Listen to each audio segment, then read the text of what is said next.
Nope. So a plea would have you pleading, would have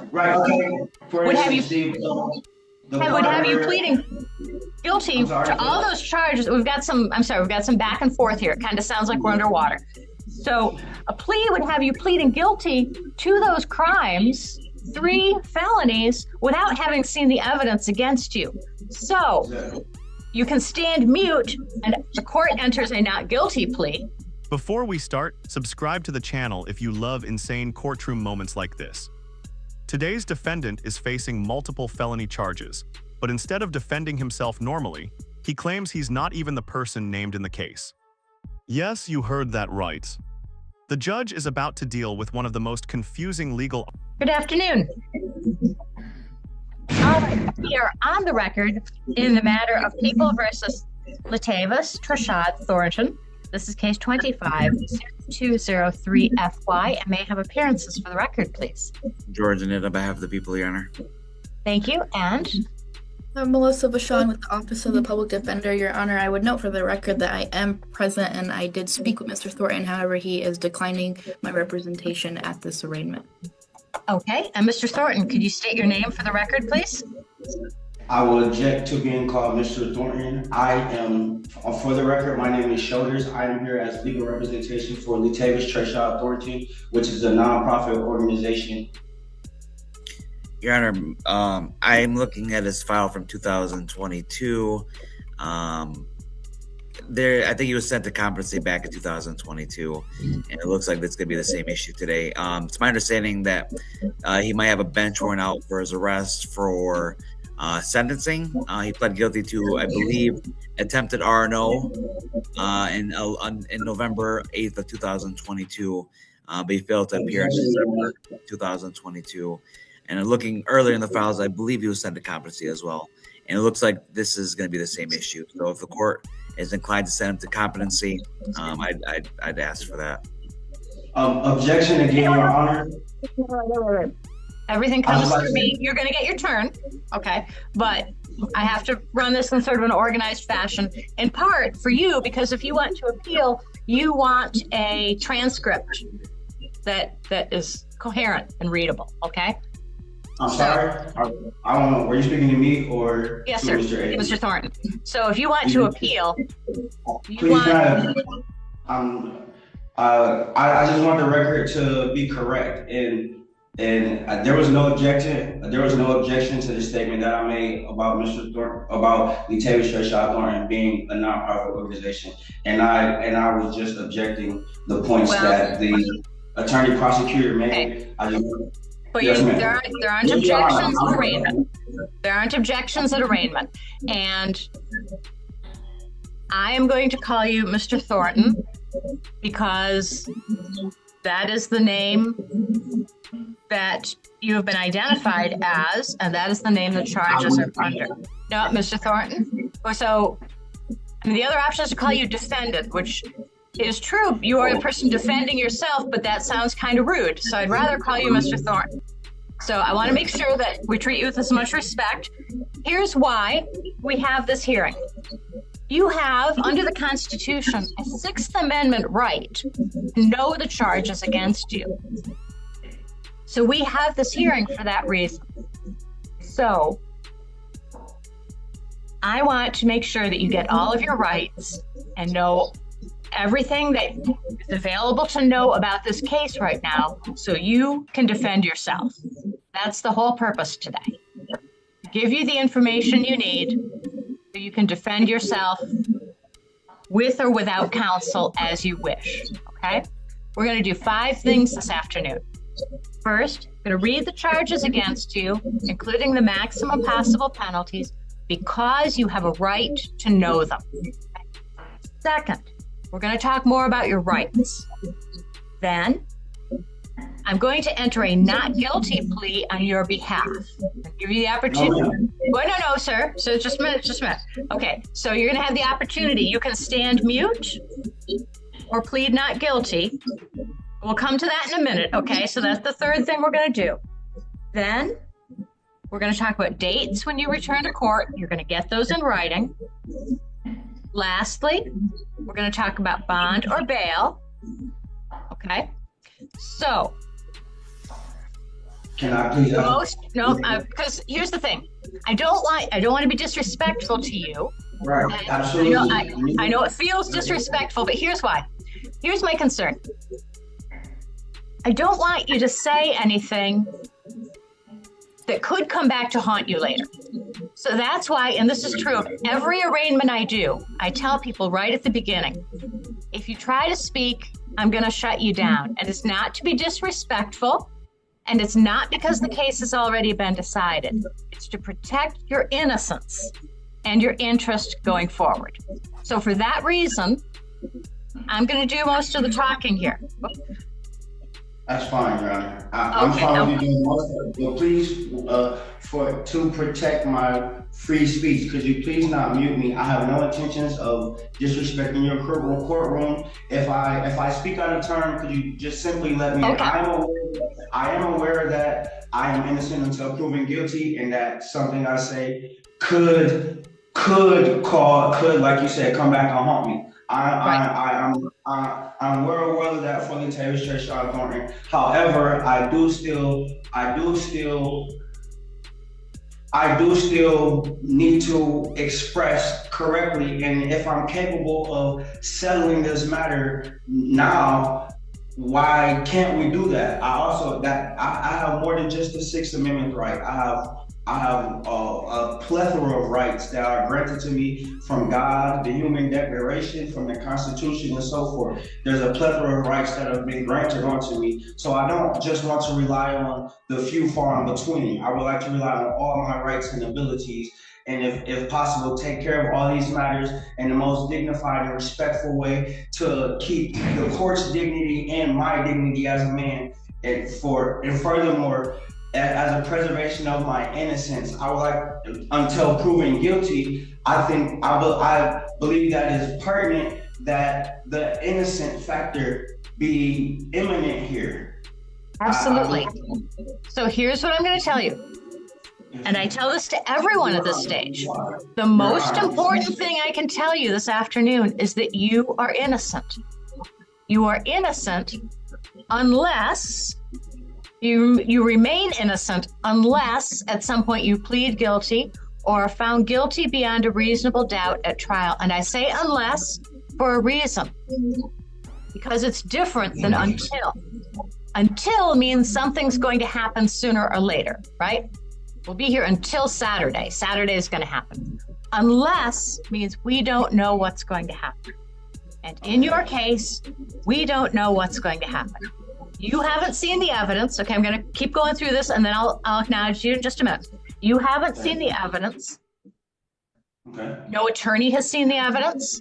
The court hasn't seen the evidence. So you remain innocent unless you plead guilty or are found guilty beyond a reasonable doubt at trial. And now I'm going to read the charges against you because you have a right to know them. Okay, you can't really defend yourself unless you know what you're accused of. Maybe you remember being a little kid and going to the principal's office and not knowing what you might be in trouble for. No? Okay. Well, you were probably a better little kid than I was. But I'm going to read the charges against you. It's going to take some time reading all the way through them. Before you get to reading, can I make one statement, please? Well, Your Honor? You can, but let me read through these first, okay? Let me read through these first because I want to make sure I cover everything. The other thing is judges use scripts. And the reason we use scripts is to make sure everyone gets all of the information and to make sure we treat everyone the same. I'm aware of that, Your Honor. And that is why I feel it necessary for me to make certain things known for the Taylor Straight Shot Thornton, for that the script so we can stay in honor. Once again, I have no intentions on dishonoring the courts.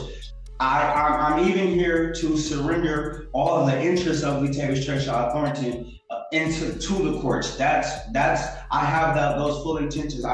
And so that you guys can be safe from all liability of Latavius Treshaw Thornton as his representation. That is the only reason why I speak in the way of please refrain from calling me Mr. Thornton and certain things, because it's pertinent for you guys to know I've already been treated as the surety. I am not the surety. I'm really shoulders. Like, if you guys meet my people, you will find out I'm really shoulders. Latavius Treshaw Thornton is really a nonprofit organization, and I am not a surety for it. And it is a company, and it does not profit. So with that information, I understand that the script goes a little different, and I understand that. I have the right to let it be known that I'm not the surety, and nobody has. I'm sorry. And okay. All right. Yes, So ma'am. here's Your Honor. here's the thing. That's okay. That's not an issue. So here's the thing. I don't know if you remember when a guy named Mitt Romney was running for president some time ago, and he said, and he really upset people with this. He said, "Corporations are people, my friend." And a lot of people made fun of him, but corporations are people. So that LLC would be a person in the eyes of the law, but a person does not become an LLC. But regardless, we're going to read these charges because you have a right to know them. So in count 1, you are accused of police officer assaulting, resisting, and obstructing, contrary to Michigan law MCL 750.81D1. This is a felony, punishable by up to 2 years in prison and or $2,000 in fines. In count 2, you are accused of assaulting, resisting, or obstructing a police officer. This is, again, a felony, punishable by up to 2 years in prison and or $2,000 in fines. Lastly, in count 3, you are accused of, again, assaulting, resisting, or obstructing a police officer. This is, again, a felony, punishable by up to 2 years in prison and or $2,000 in fines. A consecutive sentence may be imposed under MCL 750.506A if the assault was committed in a place of confinement, or under MCL 750.81D6 for another violation arising from the same transaction. And this is alleged against the peace and dignity of the people of the state of Michigan. Now we're going to talk about your rights. You have the right to an attorney, and today Attorney Vachon is standing by. If you can't afford an attorney, the court will provide one for you, and we have superb public defenders in this court. That said, you can hire any attorney you wish. You would have to pay them, but you could choose whomever you wish. Now, there is an option for you to represent yourself, and we'll talk about that more at a future court hearing, okay? You have the right, as this case goes forward, to have these charges heard at a trial. And at that trial, the prosecutor would have to bring evidence against you. You could question that evidence, and you could question any witnesses the prosecutor called. You could call your own witnesses, and if they didn't want to appear, the court could issue a subpoena, and the court could make them appear. At a trial, you could testify on your own behalf, or you could remain silent. And if you remain silent, no one could use that silence against you.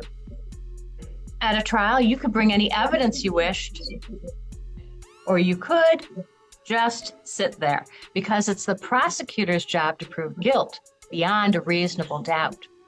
And perhaps most importantly, and you know this one, this is your Fifth Amendment to the Constitution, you have a right against self-incrimination. And that means no one can do anything that forces you or tricks you into making yourself guilty. Now, how do you wish to plead? I don't. You said a lot, so can I address them part for part first? No, not right now. So here's what I'm gonna do. Here's what I'm gonna enter. I'm gonna enter a not guilty plea on your behalf, and here's why. Can I ask you this first? Before you enter that plea? If me giving you a plea right now, will that be in response to everything that you just said? Nope. So a plea would have you pleading. Would have you pleading guilty to all those charges. We've got some back and forth here. It kind of sounds like we're underwater. So a plea would have you pleading guilty to those crimes, 3 felonies, without having seen the evidence against you. So you can stand mute and the court enters a not guilty plea, or you can say you want to plead not guilty and you'll be not guilty. Then what happens next, and here's why, then you have a chance to get the evidence against you and to consider it. And I think that's what you want to do, because that is your hard-fought constitutional right, among other things. It's a bit more to it, Your Honor. That's the issue. So I will, based off of the things that you stated, that's not what my understanding is. From my understanding is I was attacked by some people and I was protecting Sir, my life. I know you don't want my representation, but I would advise. No, ma'am. I would advise that you not talk about anything that happened. Please don't, ma'am. I appreciate that. I'm aware of where you're going at, but I'm aware, like I said, me and the judge, I told her something that I might say could come back to haunt me. I'm already aware of that. So thank you so much, Miss Melissa, but please do not intervene. But once again, back to you, Your Honor. From my understanding, I was assaulted, and I am shoulders. Once again, I have never told anyone. Wait, I don't want you to mute me, Judge. This is going back to this situation. Okay, thank you. I never told anyone that I am Latavius Trayshawn Thornton. Not one time. I have reiterated. I am shoulders, Latavius Trayshawn. Not just to you, Your Honor. That's so to be redundant for the record. Okay. I have reiterated that Latavius Trayshawn Thornton is a nonprofit organization. I am not a surety. I am shoulders. I am appointed to be an administrator for Latavius Trayshawn Thornton. No, that's why I'm here, but not a surety for Latavius Trayshawn Thornton. Furthermore, Your Honor, my understanding is I was attacked and assaulted, and I'm not sure if I could let that be known to you so that we can make that case come about, because I would like to seek forward that using the evidence from this, all the evidence that they have gathered. I would like to use it in my assault case against East Lansing Police Department and its agencies. Okay, so we have a couple different options here. First, the court is going to enter a not guilty plea on your behalf, so you can pursue that at a hearing where we can bring in evidence and that sort of thing, okay? Secondly, you have other options. You can also, you could investigate a civil suit against the City of East Lansing Police Department. There's a police oversight commission. So those are still available to you. Right now, I'm going to enter a not guilty plea so you can get the evidence to proceed. All right. Now, next up, we have some dates when you're going to return to court. And let me just pull those up here. Okay, go ahead. Yes, I just wanted to speak on my previous court history and let you know why it may look the way it looks. Okay, no, here's the thing. I'm going to ask you to not say anything because I don't want to accidentally become biased. Gotcha. All right, so here are the dates. All right, you're going to come back for a probable cause conference at 8:30 a.m. March 21st. Now you're going to get this in writing, okay? 8:30 March 21st, and a preliminary exam. You're going to get this in writing too at 9 a.m. March 27th. Now, my best advice would be to speak with Attorney Vachon because she can explain how you pursue those things. Now, we're going to move on for a moment to bond. It kind of broke up at the end. I didn't hear what you said. I'm sorry. Okay. We're going to move on to bond or bail. So would you like to be released on bond or bail? Could you explain the difference to me, please?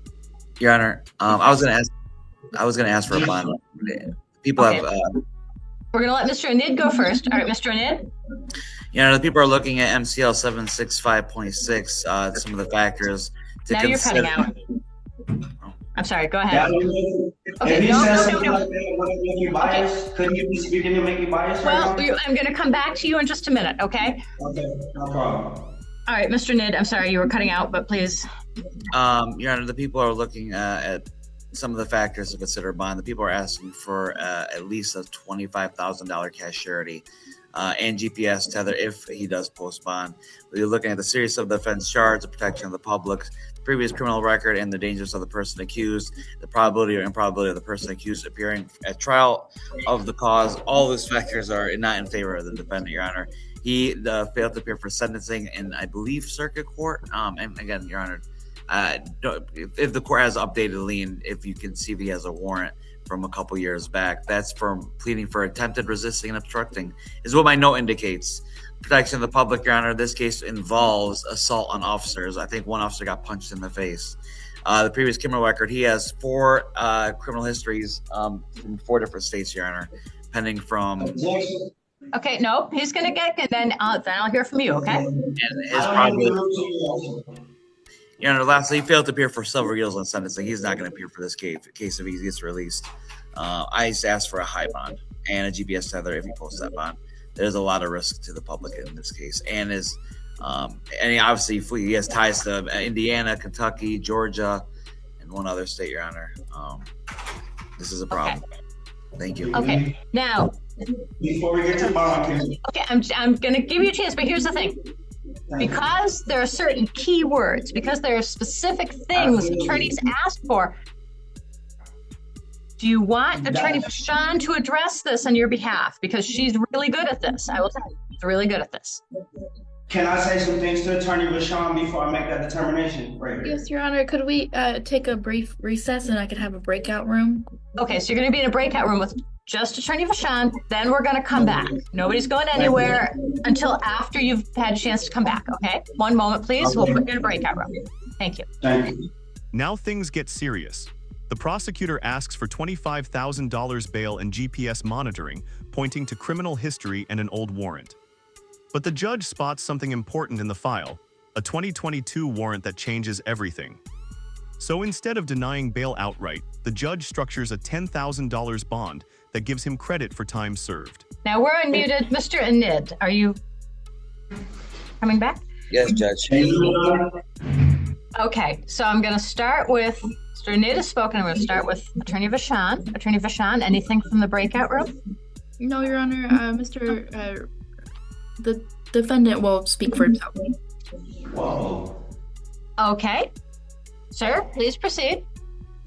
Okay, Your Honor. Thank you. Mr. Thornton is not a flight risk he has multiple properties in the Michigan and the Lansing area that keeps him here. Also, he has a lot of things he do here. He's a coach for 4th grade, 5th grade, 6th grade basketball teams, and they play year round. He's also a mentor to young children and to people who have had traumatic situations. They call on a daily. He's a counselor to the community and to the public. Furthermore, he's not a danger to the community or based off of his innocence, and he's not a threat to anyone in the society. He is actually beneficial Mr. Thornton is actually a beneficial role in the community, and kids and multiple different areas of people, they look up to Mr. Thornton, and they will attest to his character as an upstanding, nonviolent, peaceful individual who brings smiles and love to the community. And he, once again, may I reiterate, is not a flight risk. Yes, he has ties to other places, but those ties are not as pertinent as to the ties of where he originally was born and reside and has grown as a part of this community and in a very effective way. Hey, thank you. That's very well said. Sounds like Mr. Thornton really has a lot of good qualities. Okay, so I am looking at the file, and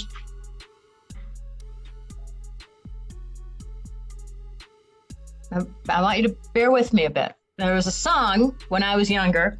When I was in high school, there was a popular song that said, "Cruel to be kind," okay? So I'm looking at this, Mr. Thornton, and there's a warrant out of 30th Circuit Court, downtown, East Lansing. Okay? Yes. And this is from 2022. And it's a statewide pickup no bond with extradition. So here's what I'm going to do. I'm going to set, I'm going to come back to that in just a minute. I'm going to set a money bond of $10,000 because all of the days that you don't post that bond, you will get credit for the time. If I gave you a cash bond, what would happen is Ingham County would pick you up on this old warrant and hold you until that case was resolved. By setting a cash bond on this, you get credit for the days you're in. Then, when that's resolved or close to being resolved, I will reconsider the bond amount. We call that making a bond motion, and I'll entertain that. But right now, this is cruel to be kind, okay? I know it's not what you want, but having been around the law long enough, this means they're going to keep you in custody for some time. So I want to be sure that you get something for it. What would you like to say? First and foremost, how much you said that if for each day that the bond isn't posted, there would be a credit amount.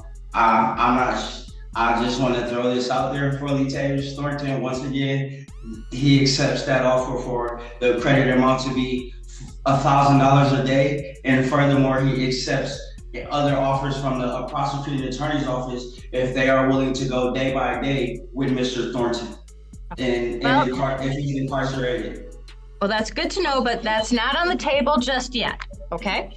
And so what happens is you get credit for time, in this case, with that bond amount. Otherwise, if I were to give you what's called a PR bond to say you can go, then you wouldn't get any credit for this time while you're waiting for that old case to be resolved. So, okay. So you're going to receive all of this in writing, and we will see you back 8:30 a.m. March 21st. Okay. And you want to discuss with Attorney Vachon what a probable cause conference, or Attorney Foreman. Your Honor. Yes, ma'am. There was no application for public defender submitted. So at this time, there will be no counsel with him. Now, if Mr. Thornton changes his mind at any point, he can always apply for the public defender's office. But at this point, I'm unable to submit an application for an attorney. Okay. Well, I would just ask you to consider. Here's the thing. You can apply for it and turn it down later. But if you don't apply, it can stretch things out a lot longer, and you don't want that. Just worth considering. You make your own decision. You certainly have every right to make your own decision, but I would just, if my beloved baby nephew, who's not a baby, he's about your age, we're in this situation, that's what I'd suggest to him. Good morning. We are on the record in the matter of People versus Latavius Trishad Thornton. This is case 25-0203-FY. May I have appearances for the record, please? Mr. Anid? George, thank you, Honor. George Anid, on behalf of the people. Thank you. And Mr. Thornton, could you state your name for the record, please? I am Shoulders in here by way of Executive Office for Latavius Trishad Thornton, nonprofit organization. Accept that as Mr. Thornton announcing his appearance before the court. We are here this morning for a pre-exam conference. Mr. Anid, it is my understanding that Mr. Thornton has declined representation. However, Mr. Thornton, at every appearance, I need to remind you that you have a constitutional right to be represented by an attorney, and that if you can't afford an attorney, the court will provide one for you. I am particularly proud of the superb public defenders we have in this court. However, you may also retain any attorney you wish. You will get to choose the attorney. You would have to pay them. You have a constitutional right to represent yourself, but I have to warn you that if you proceed representing yourself, you would be held to the same standard as all attorneys who have gone to law school and passed the bar and been admitted to practice. So the court really can't give you any breaks or help you at all. Is it your wish to represent yourself, sir? Mr. Thornton is aware of the courtroom decorum and the standards and procedures that must be upheld by a person in representation of a party. And as again, I shoulders, I am aware that I do have constitutional rights, not just the ones that were mentioned here before, and also that the exercising of a right is also an expression of a right, which is an invoking of a right, which is a way that a right can be used, and to uphold the proper standards. Mr. Thornton does not wish to get public counsel representation as I am a legal representation by special appearance through the executive office for Mr. Thornton and not the actual entity, Latavius J. Shaw Thornton. Once again, on the record, it has not been declined that Latavius J. Shaw Thornton is a nonprofit organization, which, yes, Your Honor, is a person, in fact, and I, the man speaking with a voice and a sound so mind. I'm going to cut this off. I don't want to mute you, but we have to move forward. So, we have an attorney standing by. That would be Mr. Foreman, who is a very, very good public defender who is available to you. At this point, Mr. Anid, this is the time and date set for a pre-exam conference. Have you had an opportunity to speak with Mr. Thornton about any plea offer? No, Your Honor, and I don't think I'll have any meaningful conversations with him based on what I see. I believe that it's not clear whether what he's doing is intentional or whether this may be a competency issue. But I'm prepared to proceed. I just don't know if we should. I have a concern for his competency, to be honest with you. If of course we had the same issue all this time. No, Mr. Thornton, one person at a time, and right now Mr. Anid is speaking. I mean, I guess I would inquire whether he knows what a preliminary exam is, and if he understands, moving forward, if he's gonna know what to do. I mean, I believe I have to look at the court rules. I've never dealt with this issue, but I think having standby counsel would be something that would be needed to advise him. I'll look into all that, but I just don't know if he's gonna know what a preliminary exam is. I believe this may just be a competency issue. I don't know, Your Honor. Okay, so actually that's a good question. So Mr. Thornton, I'm going to ask you, what is a preliminary exam? Well, before I address that, may I address No, it to sir. you? No, we're gonna focus our answers here. What is a preliminary exam? Your Honor. I'm going to give you one chance to answer. What is a preliminary exam? A court proceeding. Okay, and what happens? That's a good answer. What happens at that court proceeding? At a preliminary examination court proceeding, the parties have the opportunity to present evidence, cross-examine each other, and determine whether whether evidence is admissible to go into continual proceedings, whether the court has jurisdictions. A plethora of matters may be brought up in a preliminary examination to see if the court has a valid standing, to see if there's anything, to see what may be addressed that's necessary as far as the parties that are at hand, not only to go about things in one specific fashion. Well, that's pretty. That's a pretty good answer. However, at this point, given a review of Your Honor, history, the court is going to sua sponte suggest that a competency exam be ordered. Mr. Anid, any response? I agree. Okay, thank you. Mr. Thornton, any response? Mr. Thornton does not believe that a competency exam sua sponte is necessary and objects that as a preliminary exam is something that we can proceed to and we can address the matters and the situations that are necessary at that time. And for the sake of due process and the judicial precedence of due process, that a criminal or a competency test may delay that, and it could hinder not only Mr. Thornton but the things that Mr. Thornton does as far as the community and his career and his family and his life and rights and other people who are that may be affected by this matter as well as the public. Because for the judicial precedence is that Mr. Thornton is innocent and not guilty. So, Mr. Anid, are you going to prepare a proposed order or? Your Honor, I think it's been a while since I've done. I believe if I'm not mistaken, it's the. I can if you want. Yes, I'll prepare an order. All right. So, at this time, Mr. Anid, comment on the preliminary exam. Nope. I just say we just make the preliminary examination to be determined date.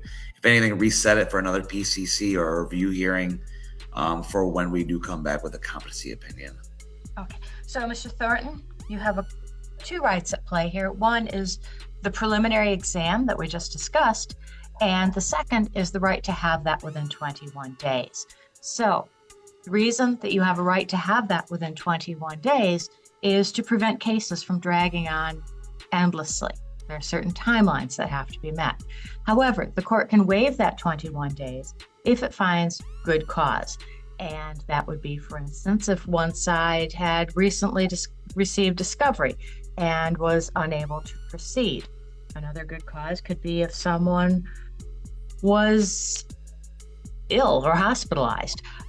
There could be any number of good reasons. So I'm going to ask you, actually, Mr. Thornton, have you received any discovery in this matter? I have not. Mr. Thornton has not received any instrument. Okay, so, all right, two things then. First, I find good cause to waive the 21-day rule, and we will get a date. No, sir, just a minute, let me finish. You don't, no, listen, I don't want to mute you, but I have to get through this. So, you have to have, you have a constitutional right to have knowledge about your case. And if you haven't received any discovery, we can't go forward until you receive it. So two things. First, I'm going to waive the 21-day rule. And just a minute, Mr. Sid. We're going to waive the 21-day rule, and we're going to set a date out in about a month. That'd be a placeholder date. And for a moment, at Mr. Anid's request, the court, Mr. Foreman and Mr. Anid discussed standby counsel. So standby counsel is something with certain mechanical concerns. So for standby counsel, the court can't just appoint standby counsel. This is what we discussed in the breakout. The court, or perhaps its funding unit, the City of East Lansing, would have to enter into a contract with the Public Defender's Office. And if both sides agreed to that and a certain financial rate, then an attorney from the Public Defender's Office would sit next to Mr. Thornton and be available to advise him during all proceedings. Back in the day, when I was on the court-appointed list, a judge could just appoint someone and do it. That doesn't exist anymore because of the MIDC. So we discussed the mechanics of that.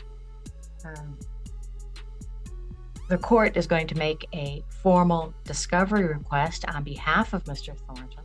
So Mr. Thornton, you should receive at the jail, or if you post bond, at the address we have on record, all of the materials that a defense attorney would receive that the prosecutor has. At this point, Mr. Anid would like to speak with Mr. Thornton and perhaps see if a plea deal is possible. So Mr. Thornton, you never have to accept a plea deal, but it's worth listening for two reasons. First, there may be something there that you can reach an agreement on. You have a constitutional right to have these charges heard at a trial. Sometimes you can make a bargain, something that is worth giving up your right for a trial, for instance, a lesser charge, a lighter sentence, or both. The other side is you kind of want to know what the prosecutor's thinking about the case. So, as a defense attorney, I always wanted to hear what the plea offer was. Even if my client was absolutely not going to take it, it gave me some insight into where the prosecutor was interested in going with the case. Again, you were never required to accept a plea bargain. At this point, because you are representing yourself, I'm going to allow you to converse with Mr. Anid, recognizing that you do not have discovery materials, so I do not expect this court to accept a plea bargain today. All right. We're going to put you both in a breakout room, and when you're done, the court will be ready. Thank you. So the prosecutor and the defendant head to the breakout room to discuss a plea offer, and just look at the prosecutor's face when he comes back to resume the hearing.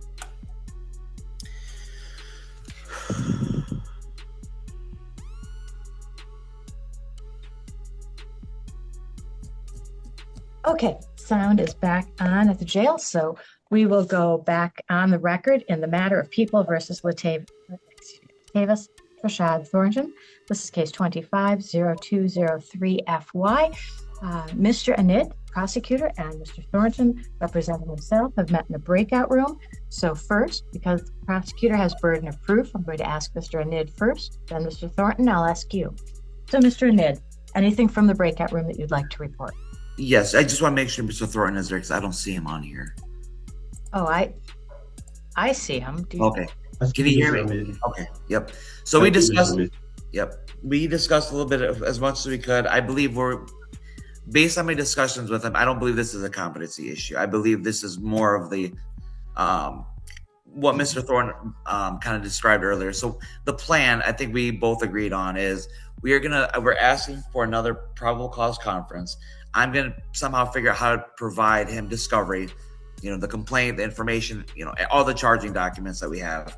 We're going to come back. In the meantime, I'm going to do my due diligence to speak with our office to see how we're going to go forward with this.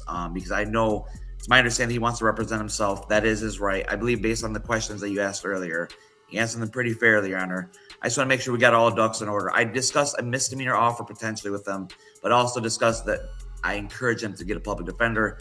All these things I think we're going to discuss at the next probable cause conference. I think these are all appropriate matters so I can get my ducks in order. He can have discovery to know what he's looking at. And I believe at the next hearing, we will have a good understanding of what we're doing going forward. Mr. Thornton, is that an accurate report?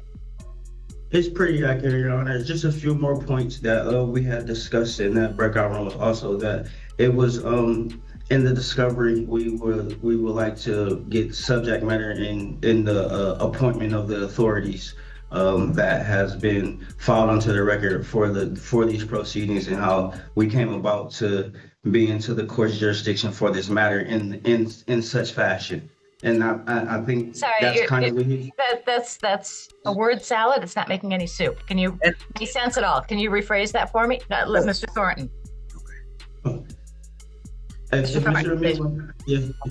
So just pretty much all in the discovery, we didn't want any documents that have been filed onto the case to be missing, and that's what I mean by not limited to the documents titles that he named. It include an inclusion of all documents filed with all titles under them. And I'll chime Mr. in. Ned. And I think kind of what he may be talking about is, and I could be wrong, is the charging documents, what gives us the authority to proceed forward and how we're proceeding forward. And I explained you should wait until you discover it because I believe that's going to be the complaint, the information, and the other charging documents to see where we're at. I could be wrong, but once he receives those, we'll come back. We'll have all the ducks in order. I think that's a good resolution we both agreed on. And in the meantime, I'll do my due diligence to speak with our office to how we're going to go forward. I told Mr. Thornton, I'm the prosecutor. He understands what the prosecutor is. I'm not on his side, but I did advise I'm here to help get the situation resolved as fast as possible. And I think we both agree that if you find good cause to adjourn this for one more probable cause conference, I believe everything will be situated. The only thing I have to ask is how do I provide discovery to Mr. Thornton? I would guess that you could mail it to him, or, yeah, I think I'll figure it out. I'll ask my office. communication through the jail, Okay. at his address through the jail, and it may have to be paper communication. Okay. I'll do my due diligence today when I get to the office today, Your Honor. Okay. And yeah, I don't have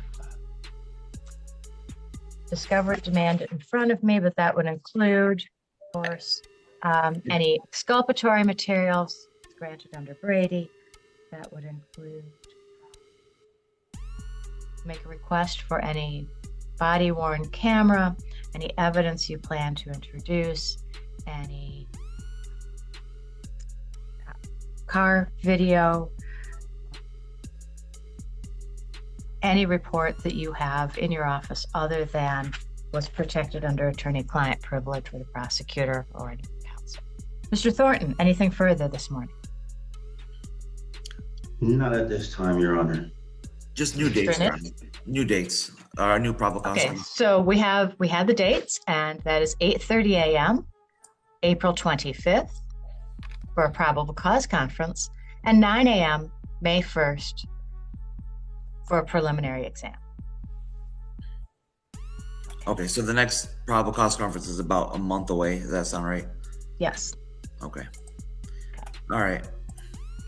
So, Mr. Thornton, if at any time you change your mind, you can communicate with the court and or Mr. Anid about requesting counsel.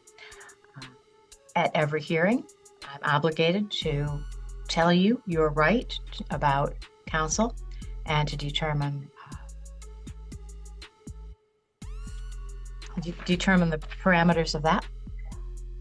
All right, so we will see you back at 8:30 a.m. April 25th. That is all. Thank you, Your Honor. Thank you. Take care. Thank you. Take care, Mr. Amidi. So here's the situation. Thornton is facing felony charges, rejecting a lawyer, and insisting on representing himself. The judge stayed patient. The prosecutor even offered a possible misdemeanor deal. But the big question remains, will he take